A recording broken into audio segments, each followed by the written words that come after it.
J'aimerais partager avec vous une espèce de prise de conscience massive que j'ai eue récemment par rapport à ma relation avec les autres. Surtout ma relation en tête-à-tête avec les personnes. Et c'est quelque chose qui, je crois, est assez récurrent dans les relations des personnes qui sont douées d'une grande sensibilité. Alors voilà ce qui m'est arrivé. Dans mes relations vraiment intimes et très proches, surtout quand on était en tête-à-tête, en duo, il arrivait que les personnes me partagent leur vécu, leurs expériences, leurs inquiétudes. Et du coup, moi, à chaque fois qu'une personne me racontait quelque chose, puisque c'était quelqu'un de proche, je enregistrais à un endroit de moi toutes les informations qu'il me livrait. Et quand je vous dis tout, c'est vraiment tout. Je retenais absolument tout, c'est-à-dire chacun des mots que la personne me disait, et puis son intonation, et peut-être je devinais quelle était l'émotion qui était derrière. Et puis du coup, j'essayais de comprendre plus qu'est-ce qui était en train de lui arriver. Donc je passais beaucoup de temps à lui poser des questions, à enquêter, à essayer de mieux comprendre, parce que pour moi, ma manière d'être vraiment en lien profond et intime avec cette personne, c'était de mettre tout mon être à son service et à son écoute pour pouvoir après lui faire un retour si jamais il en avait besoin et pouvoir l'aider à mieux comprendre sa situation si jamais il avait besoin de comprendre des choses.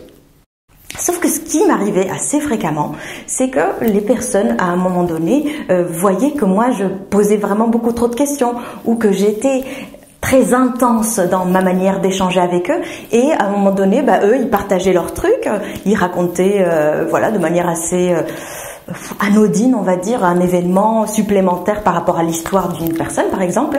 Et moi, j'enregistrais ça et je voulais en savoir plus pour avoir mon puzzle encore mieux composé dans ma tête et pouvoir me mettre mieux au service de la personne. Et puis, il s'avérait que la personne juste me disait, il s'est passé ça, et puis elle passait à autre chose. Et moi, j'étais là, non mais attends, il faut qu'on comprenne mieux. Est-ce que tu peux m'en dire plus, etc. Donc, par moment, la personne, mon ami ou la personne proche de moi pouvait être contente et partir dans mon trip et puis abonder dans la situation et m'en parler plus. Et puis, par moment, juste me dire, j'ai pas envie d'en parler plus. Et moi, ça me faisait juste un espèce de truc de, non mais comment tu veux pas en parler plus? Parce que regarde, si on met ça à la lumière de ça, et que tu te rappelles de quand tu m'as dit ça, et puis la personne avait fait ça. Et du coup, dans ma tête, il y avait tous les liens qui se faisaient, et j'avais envie de mettre à contribution toutes ces choses que j'avais retenues, et pour les mettre à son service. Et puis, juste, la personne en face me disait, ouais, non, mais là, j'ai pas trop envie de parler de ça, ou ouais, non, je sais pas trop. Ou puis après, elle revenait et puis elle faisait complètement autre chose de ce qu'elle avait pu dire avant. Et du coup, pour moi, c'était une espèce de confusion absolue et ça me mangeait une énergie de dingue parce que j'avais juste envie comme je vous disais, de me mettre au service de cette personne et j'utilisais beaucoup de mon énergie à comprendre et à mettre tout ça en ordre dans ma tête.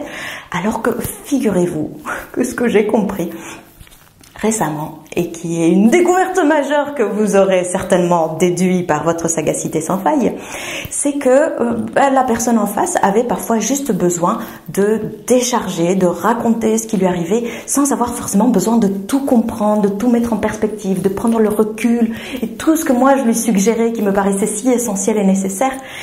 Et du coup, est venue forcément la voix qui se questionnait en me disant « Ah mais oui, c'est sûrement que je suis trop intense et que je fais pas les choses bien ».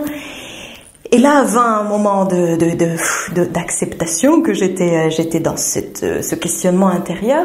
Et puis j'ai tout simplement pigé, j'ai tout simplement compris que mon cerveau, il fonctionne comme ça. Mon cerveau, quand il reçoit des informations en particulier de choses ou de personnes qui m'intéressent, il a besoin de tout emmagasiner et de tout mettre en perspective les choses avec les autres. Et là, mon cerveau et tout mon être a besoin de comprendre et de mettre du sens. Et pour moi, ça m'aide. Ça m'aide à prendre du recul, à résoudre mes propres situations. Mais c'est pas le cas de tout le monde en fait.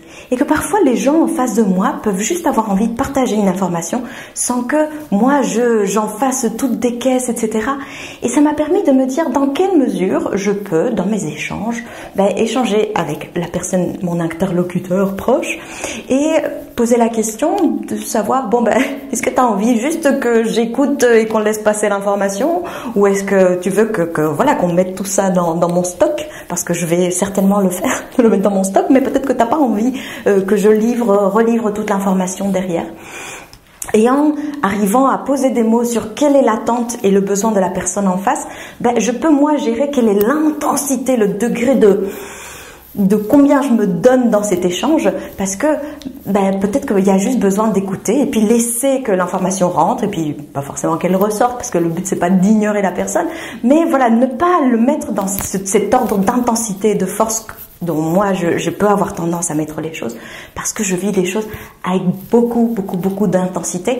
Ce n'est pas un problème, parce que ma sensibilité veut ça, ma sensibilité me permet de capter tout un tas de choses, tout un tas d'informations, de les ranger, et puis après de les relivrer de manière plus ordonnée, avec un autre sens, une autre vision. Mais c'est pas forcément la demande de la personne en face à chaque fois, et ça peut peut-être m'économiser un petit peu d'énergie de ne pas être dans cette intensité à chaque instant et juste baisser le degré en classifiant un peu mieux les informations, en sachant, bon, à quel niveau on est en train d'échanger là. On est en train d'échanger pour comprendre, donner du sens, ou juste parce que tu as besoin de parler et me dire comment tu te sens. Donc voilà, c'est une découverte majeure que j'ai faite, parce que j'ai passé beaucoup de temps dans mes relations, surtout proches, à me demander, mais pourquoi est-ce que les gens ne comprennent pas quand j'essaye de mettre à leur service ce qui eux-mêmes ils sont en train de me livrer comme information. Ça bug dans ma tête.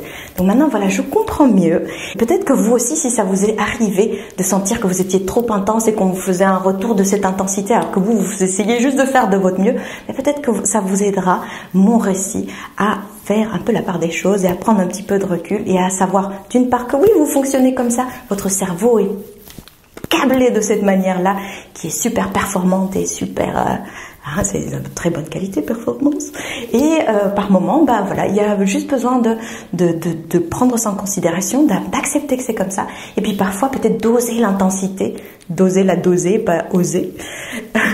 Doser cette intensité en fonction de notre interlocuteur et son besoin du moment.